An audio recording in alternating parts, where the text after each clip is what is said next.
So if you're a full frame owner out there, you know that lenses for your full frame camera are super expensive. Well, today I'm going to show you a lens from Viltrox.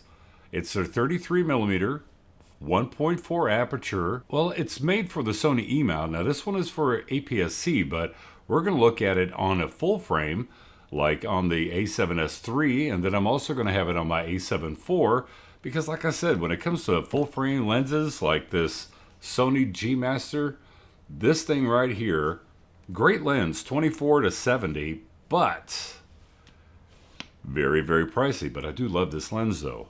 But we're going to check out this Viltrox lens and see if it's any good, and that's coming right up.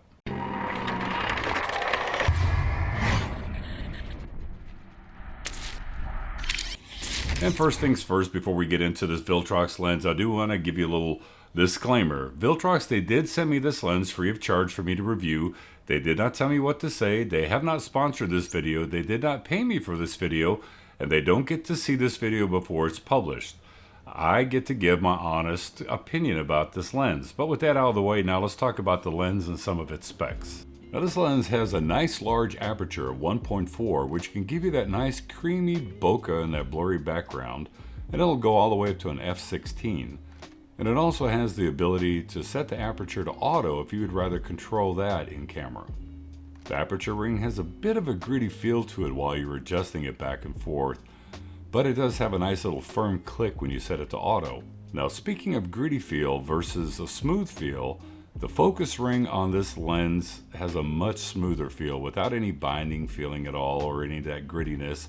And speaking of focus, this lens does have autofocus, which I was surprised at how well the autofocus did work with the A7S III and the A7IV.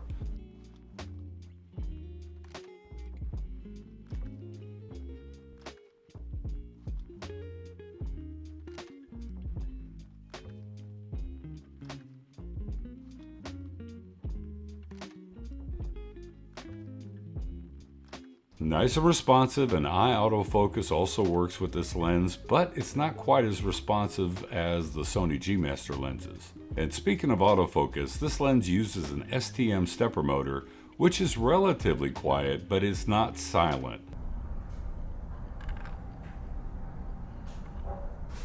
As at times it will make an audible noise that your camera microphone may be able to pick up. So when you're shooting video, do keep that in mind, and I would suggest using an external microphone.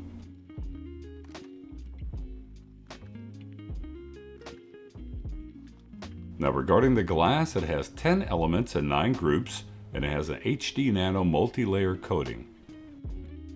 The front of the lens has a 52mm filter thread for use with ND filters. And on the back you have a micro USB port for firmware updating the lens, which is something I highly recommend, as Viltrox, they do release frequent firmware updates for their lenses on a pretty consistent basis. Now the lens hood that comes with this lens is made of metal, and to me that is a really nice touch, as they could have just added a cheap plastic lens hood that many other budget lenses offer you, but this one is a treat to have. And speaking of metal, the lens is entirely built out of metal. This thing is a very robust and solidly built lens. And if you're curious about the weight, let me throw it on the scale so you can see how much it weighs. Now regarding this lens being an E-mount for Sony, it's really made for APS-C sensors, but it will work with a full frame. Now there's two ways that you can use this on a full frame camera. Like with the Sony A7S III, you can set the camera to clear image zoom and zoom in to 1.2 times, which will still give you some vignetting on the outside edges, or you can zoom into 1.5 times, which gets rid of the vignetting, but it will take this 33mm lens up to a 49.5mm full frame equivalent. So let's just round it up to a nifty 50, which is a lens that everybody loves. Now the other way to use this lens is just to ignore the clear image zoom altogether and set your stabilization to active instead of the standard or off. Now when you switch to active image stabilization, the camera does crop in a bit to accommodate for the extra stabilization, but it also gets rid of the barrel distortion. While it does leave some vignetting on the sides, the plus side of this method is that the face eye detection still works, and you can crop it in a bit in post to totally get rid of the vignetting. because when you use the clear image zoom, you will lose the face-eye detection. So to me, active stabilization is a better method.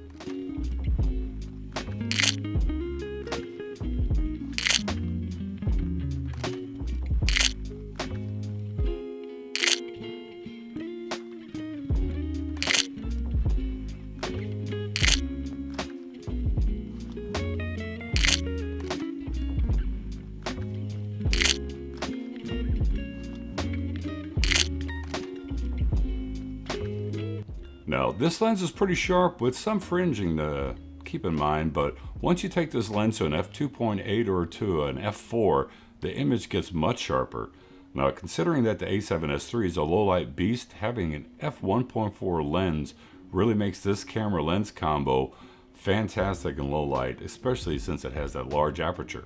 So what do I think about the Viltrox 33mm f1.4 lens? Well, I think for the money you can't go wrong, and you get a lot of bang for your buck, especially considering the alternatives out there. Get solid image quality, excellent build quality, and it's priced right, and this gives it a 2 thumbs up in my opinion. And oh, by the way, if you're a photographer, Viltrox does have a photo contest going on till May 22nd, and they'll be picking 11 winners, giving away more than $10,800 in prizes. Go to their website for more details on the contest and rules, and if you're a photographer, hey, go ahead and enter. Free stuff is free stuff. So all in all, great lens from Viltrox. As always, I'll put product links in the description below so you can check it out for yourself, and I will catch you in the next review. Bye-bye.